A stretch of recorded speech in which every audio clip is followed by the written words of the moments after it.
Yeah, people weren't too happy with this report here, folks.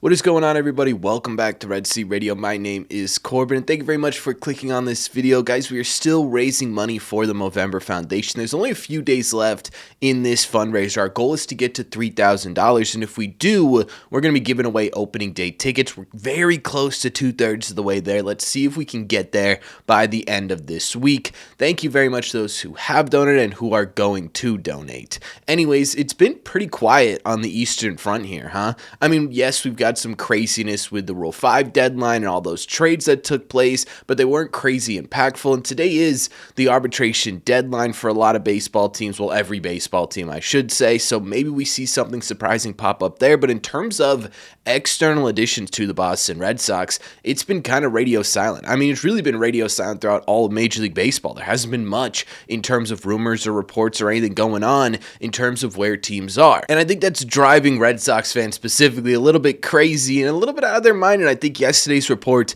didn't help that much either, because Alex Spear on the 310 to Left podcast basically said that he believes the Red Sox are only in the market for one big bat.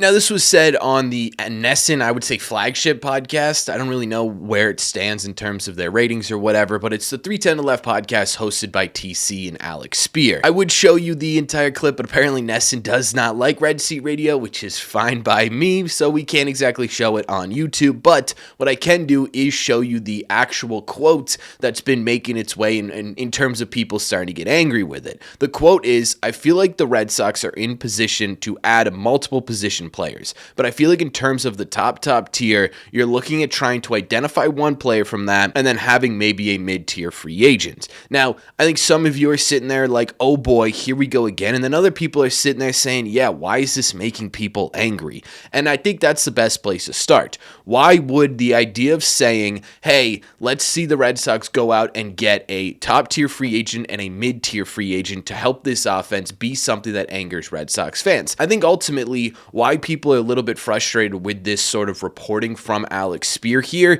is the idea of what Craig Breslow has been saying the entirety of this offseason. To basically anyone who listened to 310 themselves, where he said, look, we're looking to take a significant step forward offensively and really sort of enter this window of contention, right? That's been their whole goal this entire offseason, or at least so far this offseason. To a lot of people, that meant landing multiple big fish, right? You look at one of the big fish here, it's Alex Bregman, who you had on your team in 2025. Bringing him back doesn't immediately make your team better. It sort of puts your team where it's at. But losing him immediately make your team worse, right? If you're only going to get Bregman, you're not improving this team. If you don't get Bregman, it also feels like you didn't truly improve this team all that much. I mean, yes, Alonso's an absolute star power bat. Schwarber, absolute star power bat. He didn't even mention Kyle Tucker, which is funny to me, but star power bat. Bichette, also star power bat, right? But you add one of those guys in and you lose Alex Bregman, how much better did you get from 2025,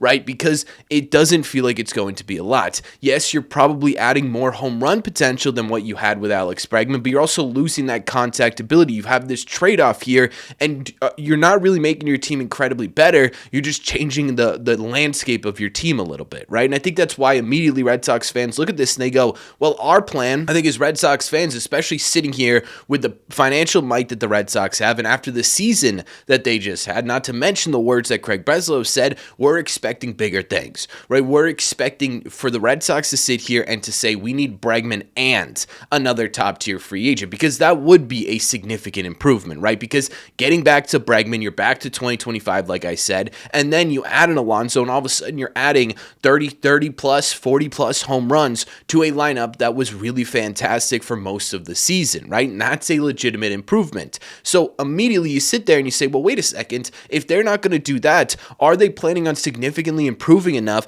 to actually get to where we believe the Red Sox should be going forward, right? And immediately that's what angers Red Sox fans. But before we get our pitchforks and torches out and start berating this Red Sox team, let's talk about what that would actually look like. A bigger bat and then a mid-tier bat. Because I think there's a difference in what mid-tier is actually talking about, right? Because if Spears right now talking about sort of this upper mid-tier of the MLB free agent market, I still think the Red Sox can make some legitimate improvements here, right? I don't think it has to be a Bregman Alonso or a Bregman Bichette or whoever it may end up being here in order for it to be a legitimate improvement for the Boston Red Sox. If you're talking about sort of those guys are your upper echelon, but let's talk about AB here, right? Alex Spears specifically mentions Eugenio Suarez and Jorge Polanco as sort of mid-tier free agent options. Now, if it's Suarez, I'll be honest, I'm not exactly a happy camper. I know he had a solid season. I know it was 50 home runs basically and 120 RBIs, a little bit less, but right around that number. But there's a couple of things that really scare me about Suarez. First and foremost, he fell apart after joining the Seattle Mariners. And you look at the peripherals, this to me does not scream a guy who's going to transform the Boston Red Sox, right? To me, this actually screams this could be a problem on a multi-year deal, especially because he also doesn't play great defense over there at third base, and this is going to be his age 34 season. So you'd essentially be saying, okay, goodbye Bregman for an older player with a bit more thump, absolutely,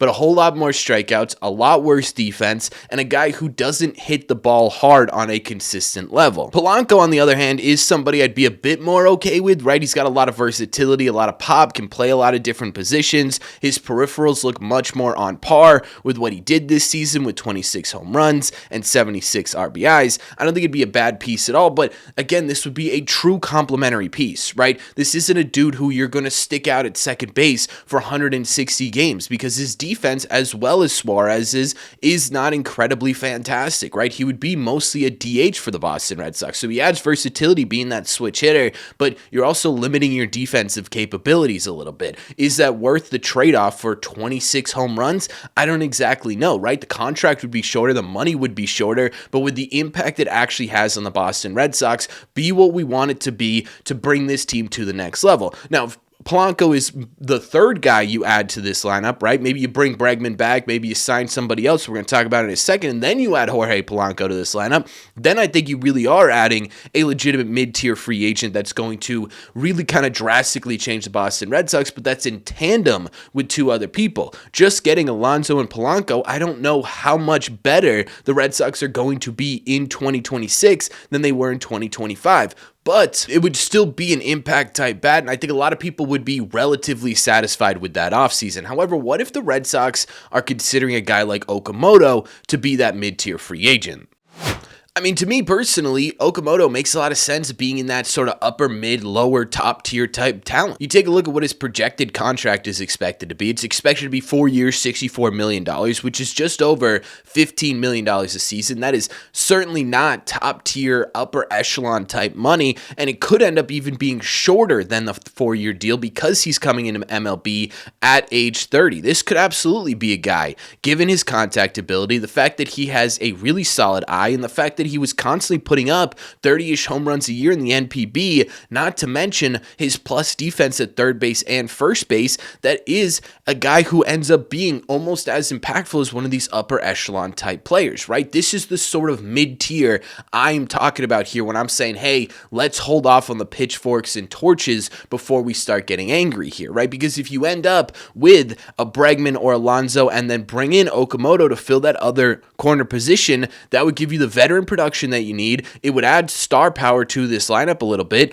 and it would give you more home run hitting ability in the lineup, regardless of what big name contract ends up looking like, right? And to be honest with you, again, you talk about, okay, why shouldn't we be incredibly angry at this report from Alex Spear? In my opinion, the biggest reason is because it's one man's opinion. Right, Alex Spear is probably the most respected Red Sox journalist out there. This is a guy who constantly either has the best, takes, has the best news breaking. He's on the pulse with the Boston Red Sox, but this is also not a, hey, this is what I'm hearing from the Boston Red Sox. This is my educated guess based on sort of the onset of what the Red Sox have done in the past and because of what I think they're going to do in the future, right? This is more of an opinion piece than it is truly a report, and I think that's important to mention when we're talking about whether or not this is a reality for this Red Sox team. But in my opinion, again, you go back to, okay, what if it is Alonso and Okamoto, right? You get get plus defense at third base, you get your contact ability, you get the 40-plus home run potential here with a guy who can also hit 30-plus home runs, and you get a guy who's not going to strike out and sort of balance out that big power-hitting bat. To me, that's still a successful offseason, right? And so I think there's levels to the idea of whether or not you're going to go for this mid-tier talent. Still, I sit here and it's hard for part of me to not be like, what are we doing here?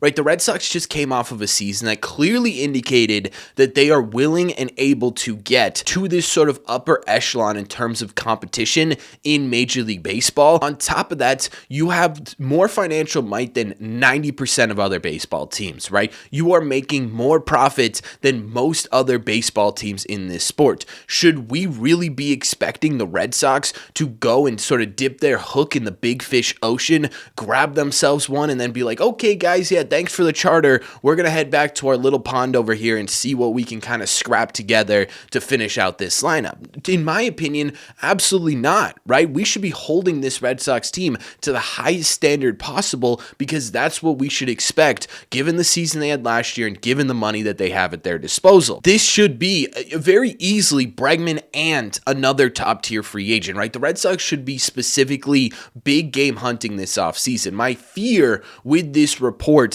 is that the Red Sox are going to fall into the trap that they have specifically told themselves and told us they don't want to, right? If you go out and you sign, let's hypothetically say you re-sign Alex Bregman, you sign Okamoto. Well, you've got yourself a wild card here in Okamoto, and you don't really know what to expect. In my opinion, it's going to be a whole lot of good things here, but you're also still relying on a lot of your players to take a step forward. And that's specifically what Breslow said he does not want to do, right? Expect these young players to take a step forward. If you do not bring in a Bregman and Alonso, you're still going to end up relying on guys like Meyer and Campbell and potentially even a guy like Yoshida or even Tristan Casas to be a bigger impact than what you would expect them to be if you were to say bring in a Bichette and Alonso or a Schwarber and Alonso or a Bregman and Alonso or whoever and whoever, right? Maybe a Bregman and a Bichette. Let's get a little bit funky in this mother. Anyways, you do that and all of a sudden these guys are sort of on the peripheral, right? If Meyer starts to become the superstar talent that we all know he can be, you've added another notch on your list of guys who can compete here. If Meyer doesn't become that guy and you only have Okamoto who's taken 3 months to adjust to Major League pitching and Bregman's doing what he did last year, which is be a solid bat, but not be that guy who's going to hit you 30, 40 home runs, who's going to drive in 115, 120 RBIs here, you didn't make your team much better.